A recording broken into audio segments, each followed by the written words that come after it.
A Little History of the World, Chapter 38, Two New States in Europe. The rest of these videos are probably going to be two-parters, by the way. I have known many people who were children at a time before either Germany or Italy existed. It seems incredible, doesn't it, that these great and powerful nations which play such an important role aren't old at all.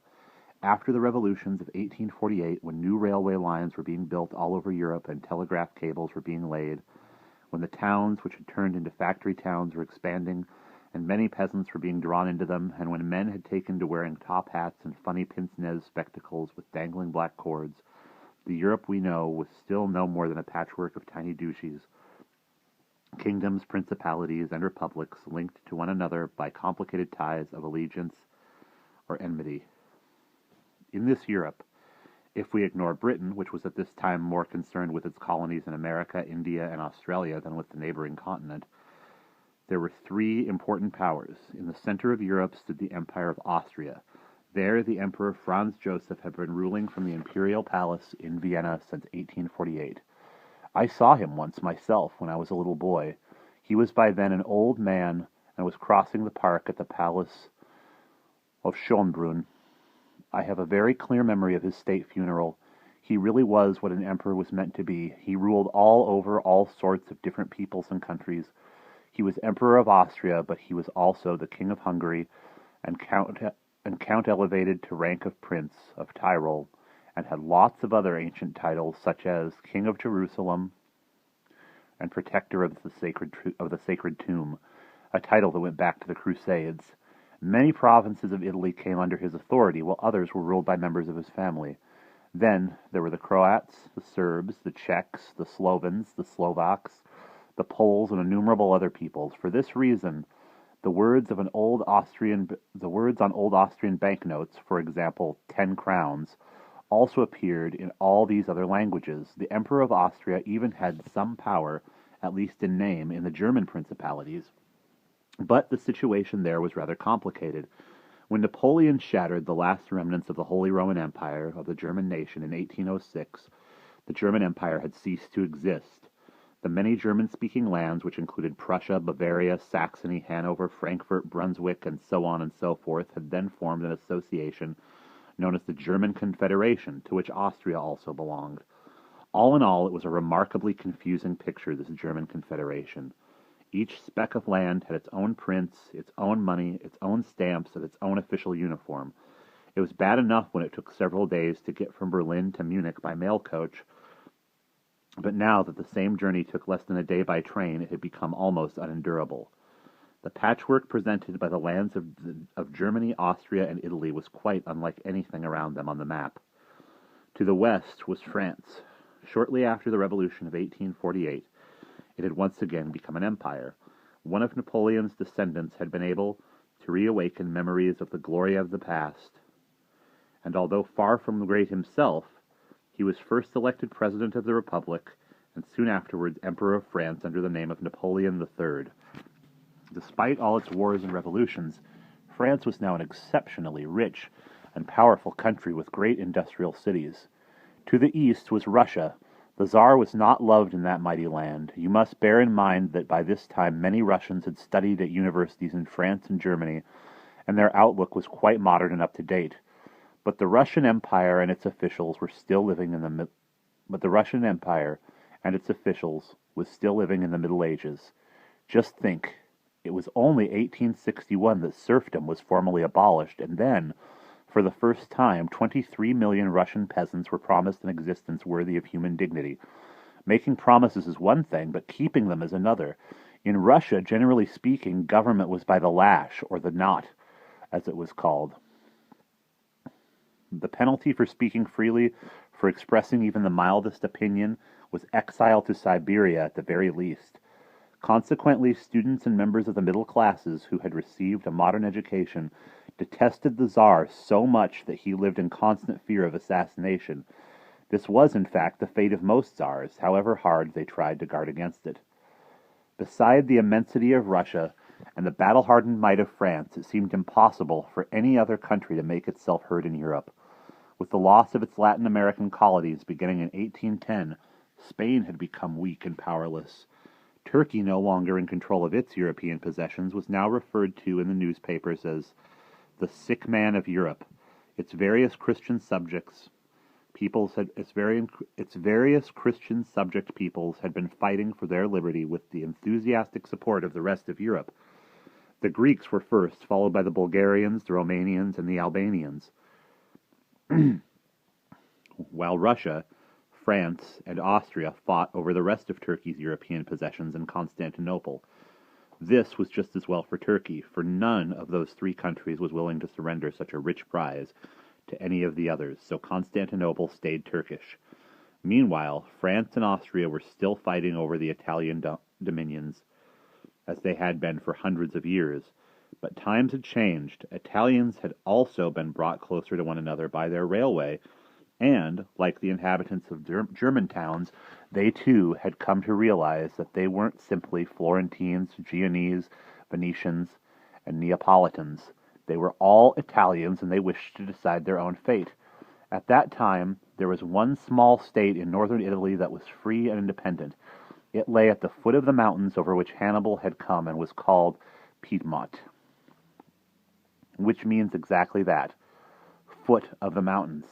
Now Piedmont and the island of Sardinia together formed a small but strong kingdom under one ruler, King Victor Emmanuel, and he had an exceptionally able and wily minister called Camillo Cavour, who knew exactly what he wanted. He wanted what all Italians had been yearning for and what so many of them had shed their blood for in bold but often ill-conceived and perilous adventures, both during and after the 1848 revolution, a unified Italian kingdom. Cavour himself was no warrior.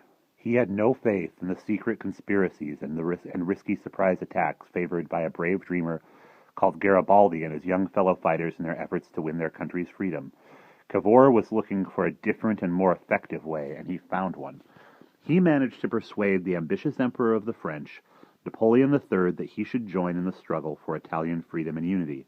He encouraged him to think that if he did so, he had everything to gain and nothing to lose, for by involving himself in the struggle for freedom of a country that didn't belong to him, he could only harm Austria through its possessions in Italy, a prospect which did not altogether displease him. At the same time, being the champion of liberty would make him a hero of the great European nation, and this too was a tempting thought. Thanks then to Cavour's cunning diplomacy and to bold expeditions of the impetuous Garibaldi, and at the cost of a very great number of lives, the Italians achieved their goal.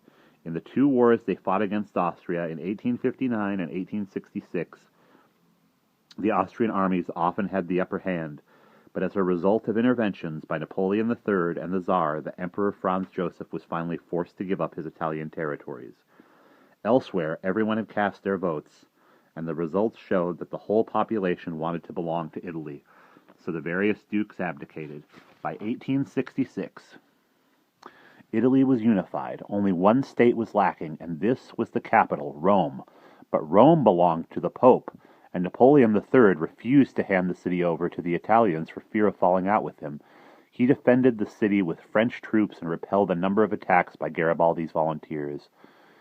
In 1866, Austria's stubborn determination might yet have ended in victory if Cavour hadn't cleverly arranged for an enemy for Austria with similar intentions. This was Prussia in the north, whose prime minister at the time was Bismarck. Bismarck was a noble landowner from North Germany. He was a man of exceptional intelligence with a will of iron. He never lost sight of his goal, and wasn't in the least bit shy of telling even King William I of Prussia exactly what he thought. From the outset, Bismarck wanted just one thing: to make Prussia mighty and use its strength to make one great German empire out of the jumbled patchwork of the German Confederation. For this, he was convinced, it was vital to have a strong and powerful army. Indeed, it was he who famously said that the great questions of history are decided not by speeches but by blood and iron. I don't know whether that's always true, but in his case, history proved him right. The Prussian representatives were unwilling to grant him the great sum he needed for this army out of the people's taxes. So, in 1862, he persuaded the king to rule against the Constitution and the will of Parliament. The king feared he would suffer the same fate as King Charles I of England, when he failed to keep his word, and Louis the 16th of France. He was traveling with Bismarck in a railway carriage and turned to him and said, "I can see exactly where all this is leading. Down to Opera House Square, where they'll chop off your head beneath my windows, and then it will be my turn." Bismarck merely said, "And then?" "Well, then we shall be dead," replied the king. "True," said Bismarck, "then we'll be dead, but what better death could we have?" And so it came about that against the will of the people a great army was equipped with a number of guns and cannons, and was soon proving its own worth against Denmark. With these exceedingly well-armed and well-trained forces, Bismarck attacked Austria in 1866, while the Italians were attacking from the south. His aim was to force the emperor out of the German Confederation, leaving Prussia as its most powerful member. Prussia could then lead Germany. At Königgrätz, in Bohemia, he defeated the Austrians decisively in a bloody battle. The Emperor Franz Joseph had to give in, and Austria left the Confederation. Bismarck didn't press his victory too far and made no further demands. This incensed the generals and officers of the Prussian army, but Bismarck wouldn't budge. He had no wish to make a lasting enemy of Austria, but, without telling anyone, he made secret pacts with all the other German states, ensuring their support in any war Prussia chose to undertake. Meanwhile, in France, the growth of Prussian military power was making Napoleon III increasingly uneasy. He had just lost an utterly unnecessary war in Mexico in 1867, and was fearful of this well-armed neighbor across the Rhine. In any case, the French had never felt comfortable with any growth in German military might. King William of Prussia was staying at a hot springs resort at Ems when Napoleon III's ambassador interrupted his cure with the most extraordinary demand. On behalf of himself and his descendants, the king was to renounce in writing claims that he had never even made. Without the king's agreement, Bismarck then seized the opportunity to force Napoleon III to declare war. Against the expectations of the French, all the German states joined in, and it was soon clear that the German troops were better equipped and better led than the French. At a place called Sedan, the Germans captured a large part of the French army, which happened to include Napoleon III. They hurried on toward Paris, where they laid siege to the well-defended city for months. The defeat of France meant that the French troops in charge of the Pope's protection had to leave Rome, and this allowed the King of Italy to make his entry. It was all very complicated. Meanwhile, during the siege, Bismarck persuaded the various German kings and princes to propose to the King of Prussia, who was staying at Versailles, that he accept the title of German Emperor. You won't believe what happened next. King William insisted on being called Emperor of Germany, and not German Emperor, and the whole thing nearly fell through. Finally, however, in the great gallery of mirrors at Versailles, the creation of the German Empire was solemnly proclaimed, but the newly appointed Emperor William I was incensed at not having the title he had wanted. In full view of everyone, shockingly and intentionally, he strode past Bismarck, refusing to shake the hand of the empire's founder. Despite this, Bismarck continued to serve him, and served him well. In Paris, during the months of the siege, a dreadful and bloody workers' revolt had broken out, which was later suppressed with even greater bloodshed. More people died in it than in the whole of the French Revolution. For a while afterwards, France was powerless, and the French were forced to make peace. They had to hand over a large part of their country to Germany, Alsace and Lorraine, together with a large sum of money, because he had ruled so badly the French dismissed Napoleon III and founded a republic. They had had enough of emperors and kings, and they wouldn't ever have any again. And that is where we will pause.